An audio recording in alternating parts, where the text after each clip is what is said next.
It's Nolan.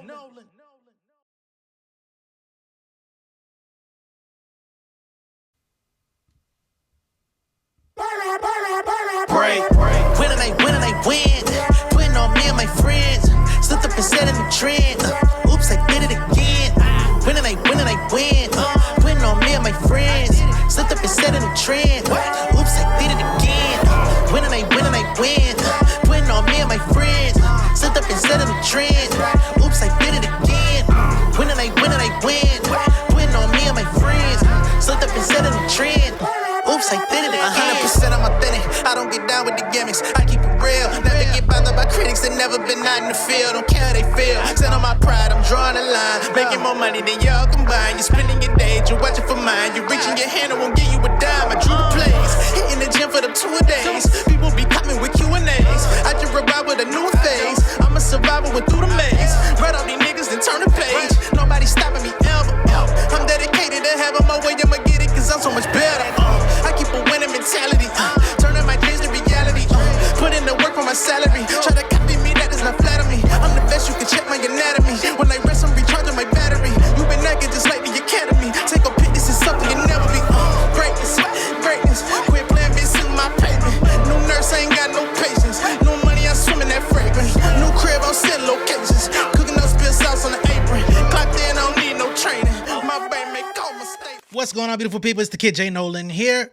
Welcome back to another episode of Inside the Industry, your number one source for music, entertainment, commentary, and breakdowns. Hope everyone is doing well out there. Before we go ahead and get started in the show, I want to give a couple shout outs, thank yous and stuff like that. Number one, big shout out to Miss Sonia. Appreciate you. Miss Coral Reef. I appreciate you. SJD. All right. Appreciate y'all.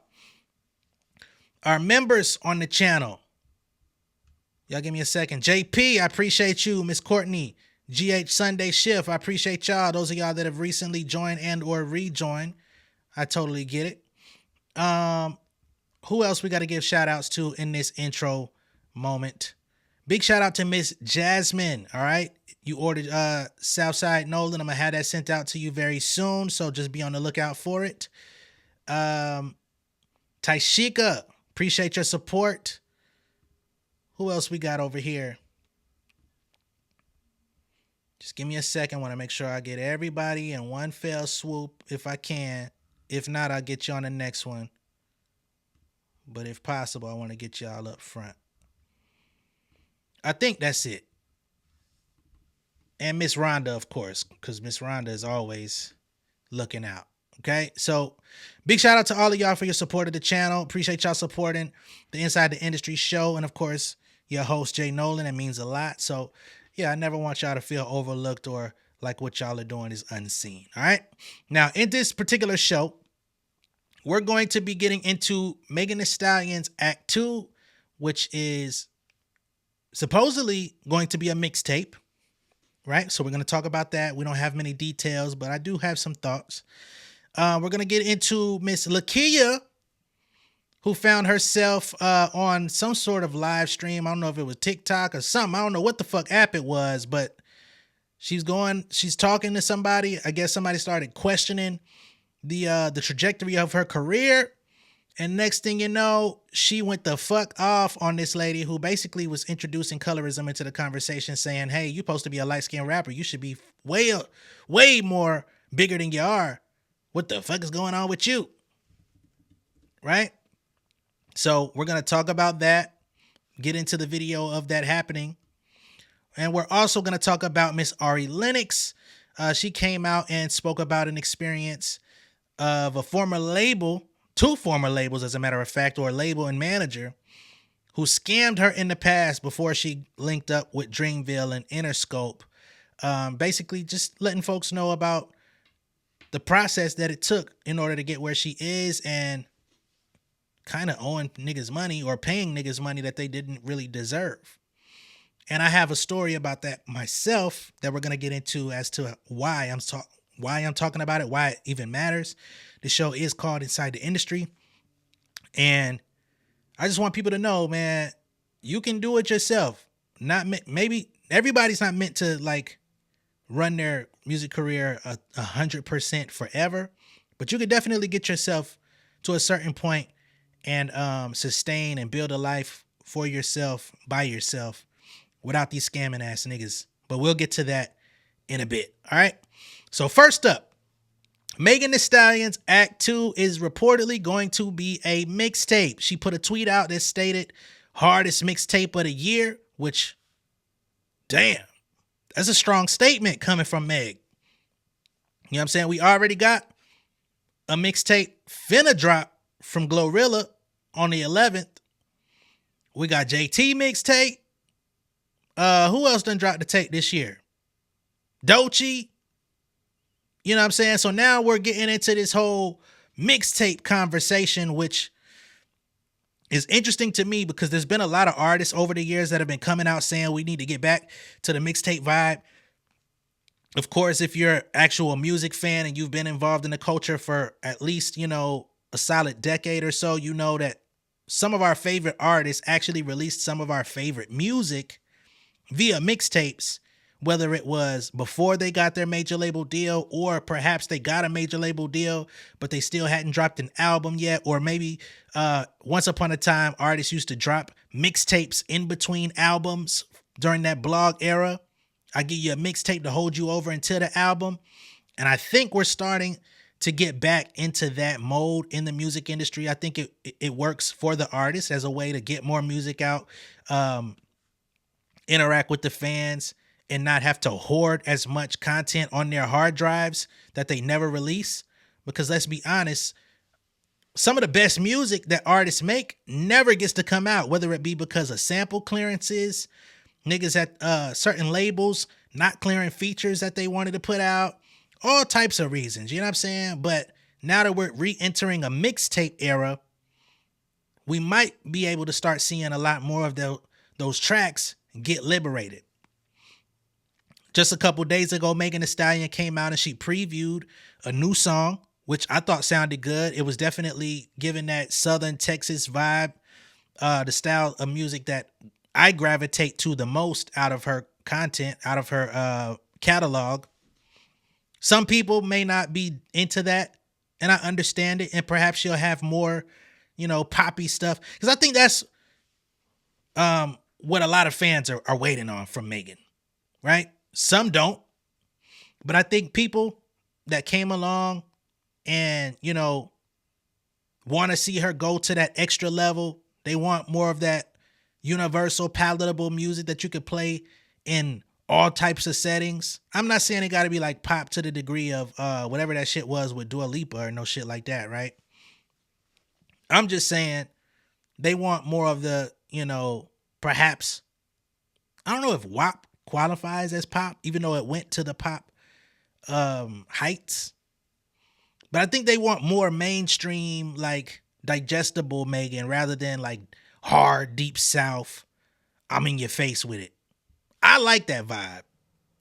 But maybe on this tape, you'll get a variety of different styles. Maybe you'll get some freestyles. Maybe you'll get, you know, some of the R&B vibes, right? That's a lane that she hasn't like tapped like all the way. I wouldn't be mad if there's an R&B artist on that song that she previewed. I think that would help it have a little bit more reach. So it's going to be interesting to see where she goes with it. There is a question in my mind on whether or not Megan needs to do a mixtape, although I'm going to be happy when it drops, because to be honest, there hasn't been a lot of new music out in the last few weeks that I've cared about all that deeply. So when she does drop, it's going to give me something to at least make a concerted effort to check out, listen to it, come talk to y'all about it, and, you know, give honest critique and ratings. But does she need a mixtape? I don't know. It'll definitely run up the value of her year, right? Especially if she could drop it at a time where it's not much competition. If she could drop something that hits top 10, top 5, even maybe number 1 on Billboard. If she could get a couple of singles off that project that end up hitting the charts. And I know the charts are not the only metric that matters for good music. I'm not stating that at all. I'm just looking at it from a business standpoint as to why she would drop a mixtape when she's already got an album out. She's already done a successful tour. She's already got all the endorsements in the world that you could possibly think of. If I were sitting in Megan Thee Stallion's seat right now, which I'm clearly not, I wouldn't drop nothing else. Or maybe I wouldn't drop no more projects. I would maybe give y'all 2-3 more singles before the year is out. You know what I'm saying? Stagger it out. Maybe once a month.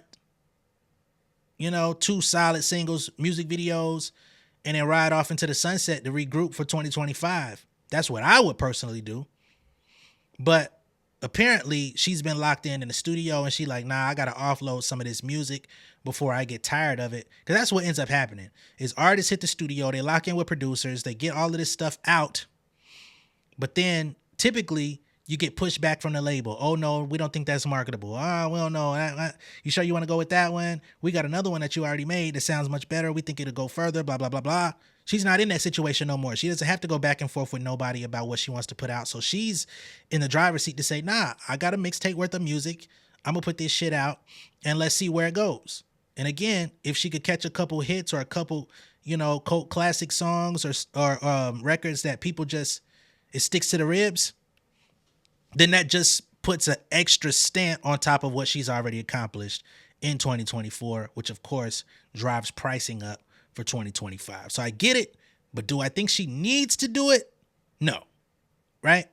That's how I see it. Now, there are going to be some people out there that just have this insatiable craving for more Megan Thee Stallion music, the hotties, and not just the hotties, but just music fans in general. Everybody wants to I need more. And I get that side of it, but does she have to cater to that? No. Right? But as of now, we still don't have any official information, like who's producing on it. I would suspect that at bare minimum, we know Lil Ju Made the Beat is going to be on there. But we don't know who's producing. We don't know who is featured. We saw Glorilla reach out, say, hey, where my copy of the tape, friend? Would not be surprised if she makes an appearance on there because they've definitely been running it up together, right? Successful record with Wannabe. Then you came back with Accent on the Megan album. So, of course, that's a good relationship. That's strong. They did the fucking Spotify podcast thing together, interviewing each other. They locked in. So that seems like super genuine. It seems like they caught a very good vibe in the studio. It seems like a vibe that they don't mind and enjoy recreating. So yeah, I'm here for that. Outside of Glow, I don't know. You know what I'm saying? Especially for a mixtape, do you want to put your best records out on the tape? I'm sure there's probably some Cardi archives too. Remember, it wasn't that long ago where she was advocating for her and Cardi to drop a collab project, and they said that they had enough to at bare minimum do an EP, but we haven't seen anything else drop since Bongos, right? It's possible. We do know that Megan she fucks with Mona Leo as well. She allowed her to come out during the Hot Girl Summer Tour out in Houston. So that's also an option to see on there. Ken the Man could be a possible, you know what I mean? So it's a few I would like to see. But there's a lot of different ways that she could go. Might be some surprises, might be some people you wouldn't expect. But anyway, we'll see how that goes when we get more information. Seems like it's coming soon, that the fact that she even put anything out there to let us know. It gotta be around the corner. Now let's get to Lakeyah. I'm sure some of y'all have seen this goddamn video by now, but Lakeyah went the fuck in on this lady on a live where homegirl got disrespectful and was like, what the fuck have you done? What have you accomplished? Type shit. You're supposed to be a much bigger rapper. You're supposed to be at the top of the game. Ain't you supposed to be a light-skinned rapper? I don't know why she said that, because as soon as she said, ain't you supposed to be a light-skinned rapper, Lakeyah went the fuck in. I love every second of it. So let me go ahead and pull this shit up. And anybody who has not seen this shit, you are in for a good laugh. I like shit like this. I ain't gonna lie to you. Let a motherfucker come around here playing with me, nigga. You gonna get your ass roasted too. Nothing down. Two, this your opinion. You think you amounted to more than me? Don't you got your shoes banging your desk and your PlayStation.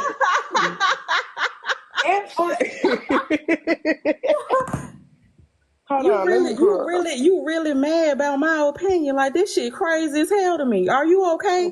You supposed to be a light-skinned rapper. You supposed to be the hottest bitch out right now. Where's your hit song, bitch? I'm supposed to be a light-skinned rapper, bitch? Yeah. My skin complexion? Yeah. Light-skinned rapper supposed to be up there. Light-skinned rapper supposed to be up there.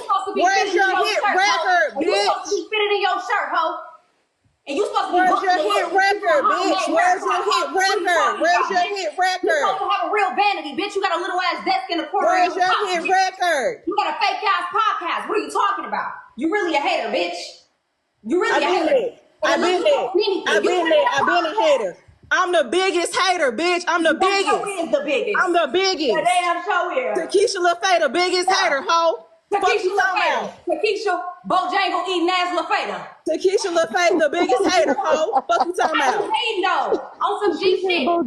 If you was on some smooth shit, I would have said your swoop cute. That shit fried. What are you talking about?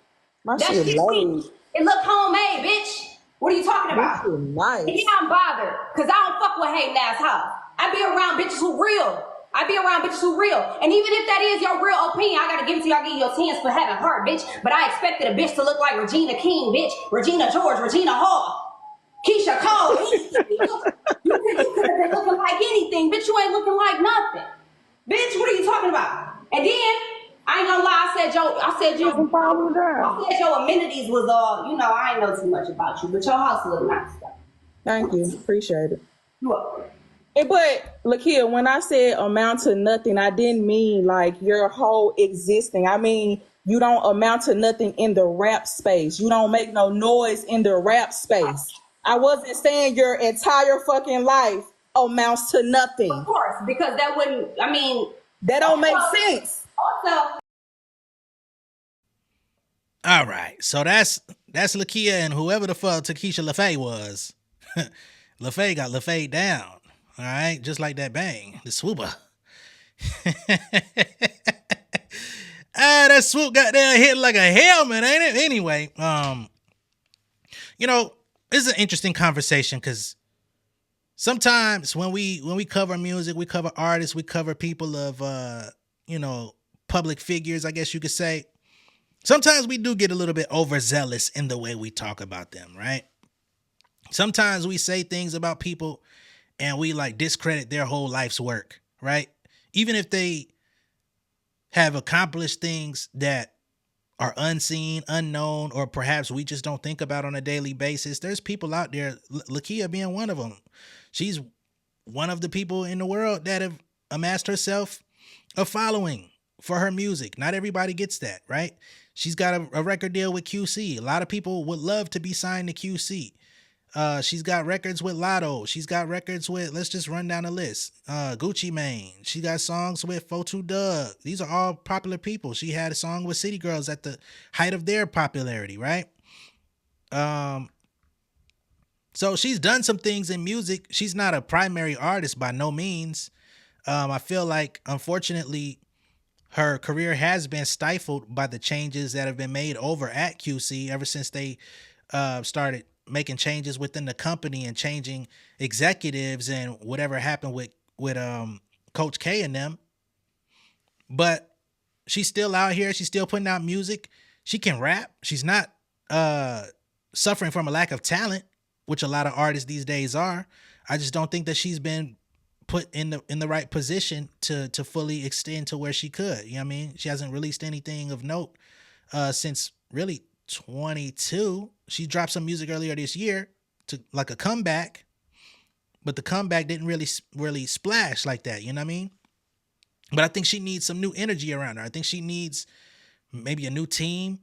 Maybe she needs management to watch over QC, right? Because the thing about when people go to a label like a QC, your label is acting as both your management and your record label. And unfortunately, that can be a problem.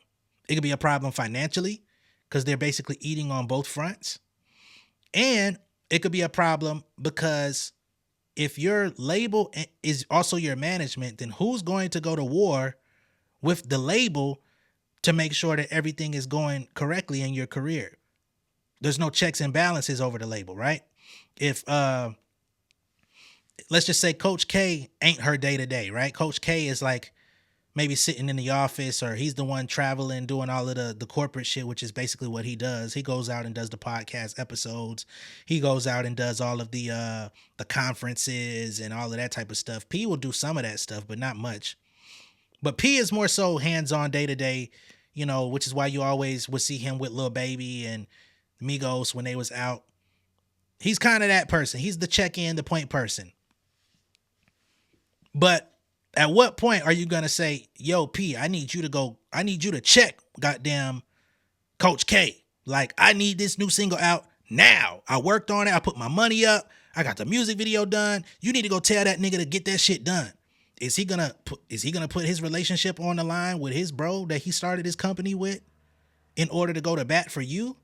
Or is he gonna say, nah, if he ain't ready to move, it must be a reason?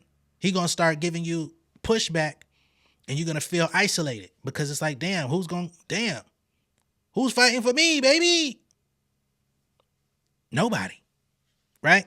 So I think she may need to consider dropping them as management and hiring a new manager. I don't know who's going to be that person, but somebody that's dedicated to taking you to the next level, somebody that's going to, not take advantage of you financially, that you can trust. But you definitely need somebody that's going to push them to be like, yo, I need to move. I don't know what y'all got going on, but I got to get out here. Now, if you ever watched the Impact ATL, one of the issues with Lakeyah is that she really didn't know how to move, right?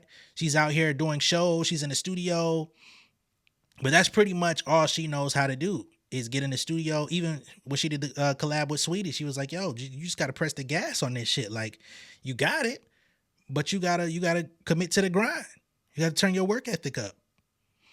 And, at the time when this came out, Sweetie wasn't really moving like that all that much. But you see now, 2024, Sweetie's back in the game. She's back dropping singles. She's back dropping music videos. She's out here, you know what I mean? Even though she got a terrible fucking diet, surprisingly, that shit ain't slowed her down none. So, Lakeyah, you just got to figure it out. But as far as this lady with the swoop talking shit, it's like, yo, you can't. My peers can try to play me. You could never try to play me because I've accomplished more in my life than you possibly ever will. You know what I'm saying? I've accomplished my dreams. I make a living off this shit. I'm not broke. I'm making shit happen. I send money to my family. The fuck is you doing? You on here happy to be talking to me. How you gonna try to play me? Talk about my career ain't amounted to nothing. If my career had amounted to nothing, you wouldn't even be interested in having a conversation with me on TikTok. What the fuck is that about? Why you trying to play me? Why you being weird to me? So since you wanted a moment, I salute her for giving her that moment. Because this shit about more memorable than any of Lakeyah's music if we gonna keep it all the way a bug. I know it's like, damn, only you just keeping it honest. This shit is, I like that shit.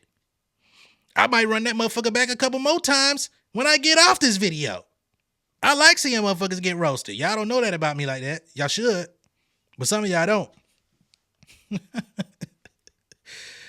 But the main thing was, why would you say I'm supposed to be a bigger rapper because I'm light skinned? Like where in your holiday heart with your motherfucking swoop did you come up with that one? You know what I mean? Like, is that the lens that you view the entire world from? Like, oh, you light skinned, you should be already dominating. You should be rich. You think life just works that way for any old person that's light skinned? You think every light skinned person is successful in their field just off GP? Hard work be damned, relationships be damned, network be damned. It's just supposed to pop off for them because they light. That is what we call self-hate. Some people ain't going to want to talk about it. Some people going to have some sort of cape for the lady with the helmet. I have none. You know, and I'm glad that Lakeyah checked her ass on that shit too. Like, that's not cool. Now I don't know what homegirl's profession is where she excels. Lakeyah says she's supposed to be a podcaster. I ain't never seen her podcast. Maybe it's a TikTok pod. But maybe that's why she feels that her shit ain't cracking like that. Like, hey, I would be so much further if I was lighter. Hey, man. The odds, however they may be stacked against you, and I don't want to make it seem like colorism does not exist, because it does. It's definitely something that people battle against in a lot of different areas in life. It's definitely a real thing. But the way she approached that situation was just all fucked up and wrong in my perspective. Let me know what y'all think. So now we're going to get into Miss Ari Lennox talking about the first label that signed her, which will go unnamed because she didn't say no names. This is before she was with Dreamville, so she's not talking about them. This is before she was with Interscope, so she's not talking about them. Most likely it was some local jokers that came and was like, oh, you dope, let's work. And sold her a dream that they could get her a record deal. She ends up telling us that they scammed the fuck out of her. And in the midst of her getting scammed, she met somebody else who claimed that they could help her get out of her situation. And she got scammed by that nigga too. Ain't that about a bitch? Let's go ahead and play it. The first label I signed to, I think it was a scam. I don't even think it was real, because when I signed to Interscope, they literally disappeared. It makes me feel like all them years I was stressing Crayon Corporation. I feel like they got me because I was so scared. Like I said, I've told y'all this story before. Like, I, tried out for American Idol, but every time I got to Hollywood, I got my ticket to Hollywood. I was afraid to lie. You know what I'm saying? I was afraid to lie. So I told them, hey, like I am under contract. And then American Idol was like, well, there's nothing we can do. And so they were like, and rightfully so, if I was already in a contract. So I guess I'm grateful, everything went down the way it did, because like I said, I don't think I would have performed well on American Idol. But I wind up signing another contract with another person who, if I could be real, he did scam me. We're cool now, but he did scam me. And I thought he was helping me get out of like this other situation. And now I just feel like, no, there was never a situation. But this guy, I wound up giving a nice little, check to in order to sign to Interscope. So, but like the original, the original label, I never heard from them since. I've never heard from them since. Like, I feel like they figure, okay, there is no beating such a massive corporation like Interscope or Dreamville or something. 'Cause like, I don't know where they are. I don't know why they haven't come for me. I guess they know there's nothing to come for because they lied. They didn't give me no money. They didn't give me no money, no nothing, no opportunity. But they told me if I wanted to get out of the contract that I would have to pay them $100,000. And I was horrified. Or it was either $50,000 or $100,000. And I was horrified. And it had me really depressed for like the first 5 years of my 20s. I was so depressed. And I wound up signing with the producer, and that went negatively because, we would make all these beautiful songs and he would never give me the MP3s. And rightfully so, because they would have all got leaked. They probably would have all got leaked, but still, he was very controlling in that way. Now, I want to go ahead and say, man, there's artists going through what Ari Lennox was just talking about. They're going through that shit right now. Motherfuckers with the world, the universe of talent going through the exact same shit she's going through. Just being in Atlanta alone, I've met so many niggas that went through this same shit that I've had to try to coach through. Like, nah, that ain't how it's supposed to go. You know what I'm saying? People have come to me, done consultations, and been like, bruh, blah, blah, blah, blah, it's like this. And I'm like, man, you should have never did that, but, you know, it's cool, but this is how you can do it. And the reason why people can come to me is because I've been through it my goddamn self a little bit, not to the same degree. I ain't never had nobody withhold no MP3s on my recordings from me. That's wild. But I have heard of artists who've gone through that as well, who went in the studio with somebody, producer, went and made these songs, wrote the songs themselves, the whole nine, and a motherfucker say, nah, you can't get no copies of the song. You can listen to it while we in the studio, but until it's ready to come out, you can't do shit with it. And niggas would be dead ass serious looking you in the face and be like, nah. Crazy shit to me, right? So this is happening to people all over the place. You know what I mean? And it's these little fucking backyard ass labels, niggas who want to be somebody. You know, they go to fucking open mics. They go to the places where upcoming artists will frequent. They find themselves befriending promoters and shit. You know what I mean? They be having like their little college buddies and shit that they fuck with, and maybe got a little showcase or something that they run. So they try to work their move and be like, you know, I could get you booked to perform at this little show over here, and we could get you to go over here and perform outside of the varsity. Which if you in Atlanta, you know that. What the fuck, boy, whoop your ass. Talking about I could perform in front of the varsity.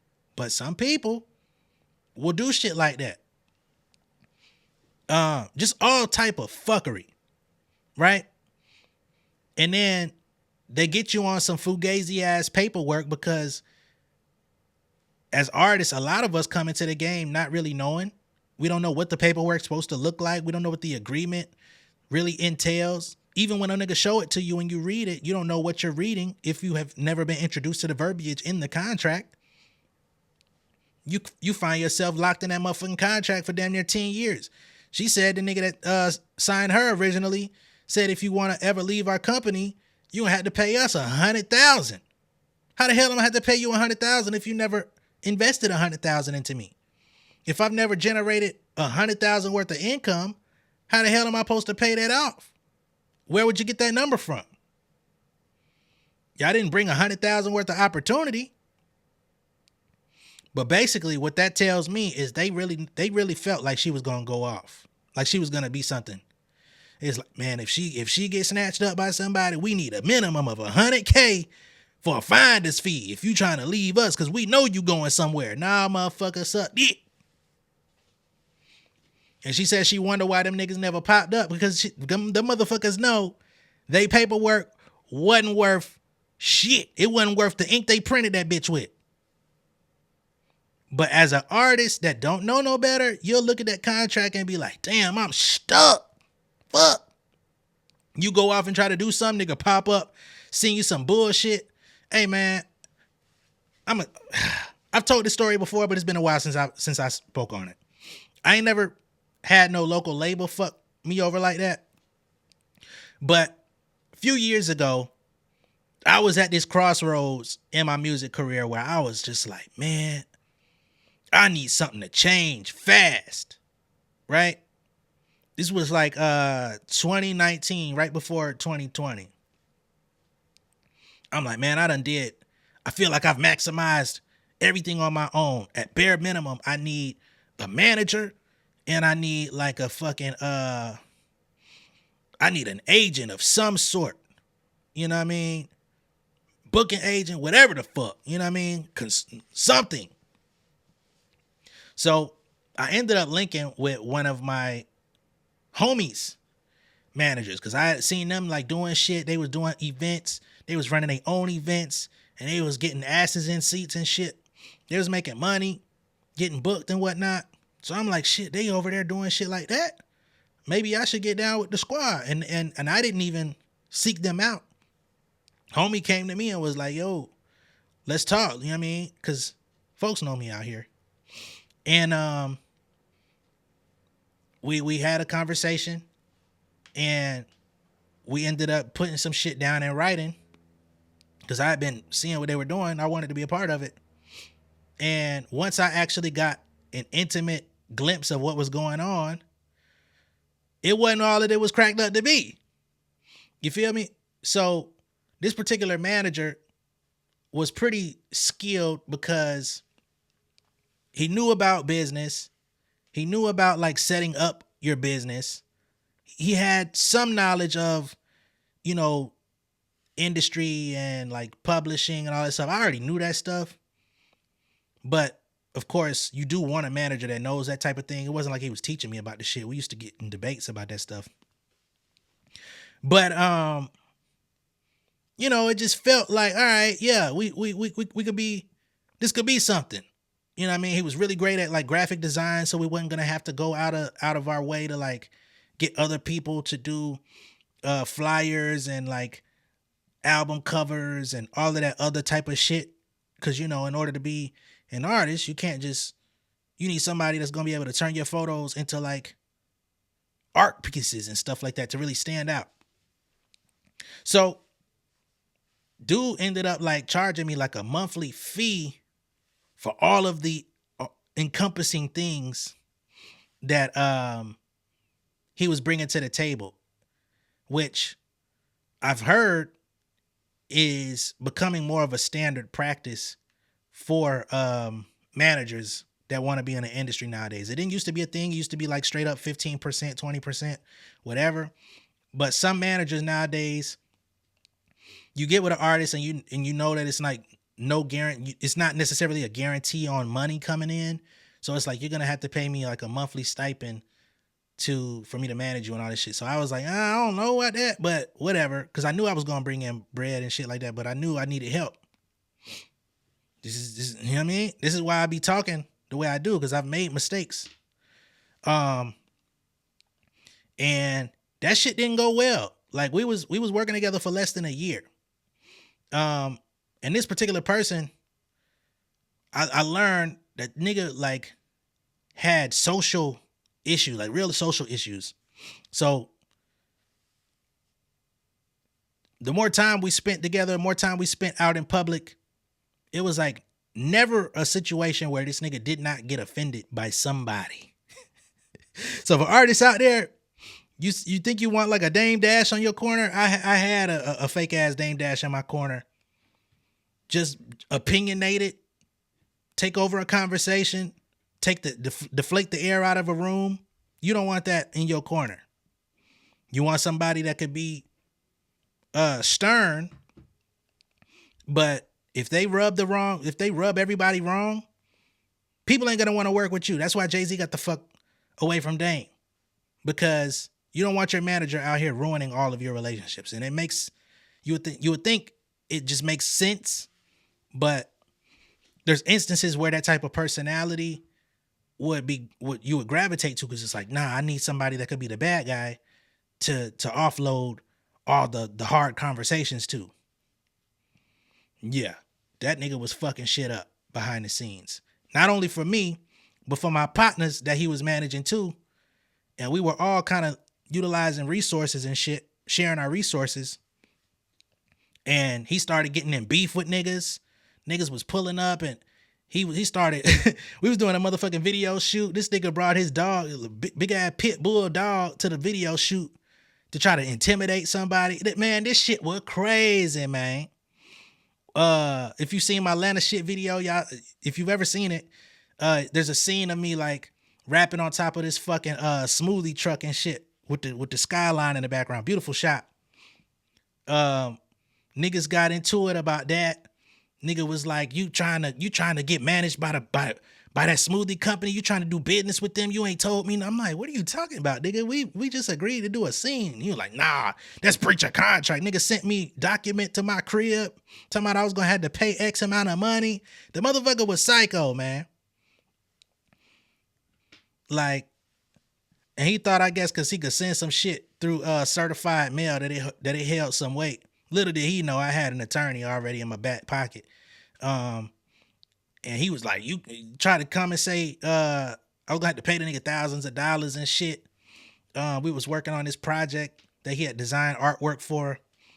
You know, I told the nigga I ain't want to work with him no more. So he's like, you're going to have to pay me my regular rate for the design work, which is this amount of thousands of dollars that you wasn't going to have to pay because I was managing.